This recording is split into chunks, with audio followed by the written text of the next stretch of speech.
45 most wanted persons naman po kabilang po sa 262 na nadakip sa operasyon ng PRO1. Para sa detalye ng police report na yan, kasama natin Idol Robert Reyes.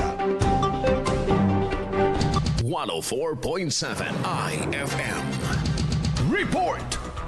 Umabot sa 45 most wanted persons ang kabilang sa 262 individual na naaresto ng Police Regional Office 1 sa magkakaiwalay na operasyon sa buong Region 1 sa loob ng isang buwan. Batay sa ulat ng Pro 1, kabilang sa mga nadakip na most wanted persons ang 5 nasa regional level, 11 provincial level, 8 city level at 21 municipal level. Bukod dito, naaresto rin ang 217 iba pang mga individual na may nakabinbing warrant of arrest sa iba't ibang lalawigan at lungsod sa rehiyon. Sinagawa ang mga operasyon bilang bahagi ng mas pinaigting na kampanya ng Pro 1 laban sa kriminalidad alinsunod sa layunin ng pambansang pamahalaan na palakasin ang pagpapatupad ng batas at mapanatili ang kapayapaan at kaayusan sa mga komunidad. Ayon kay Police Brigadier General Jovincio S. Badua Jr., Regional Director ng Pro 1, mahalagang may harap sa hukuman ang mga taong may nakabinbing warrant of arrest upang matiyak ang pananagutan sa ilalim ng batas. Anya, magpapatuloy ang mas pinaigting na operasyon laban sa mga wanted persons bilang suporta sa kampanya ng pamahalaan laban sa kriminalidad at upang mapanatili ang seguridad ng publiko. Kasama mo mula rito sa IFM News Dagupan,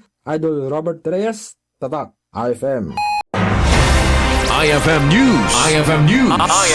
IFM News.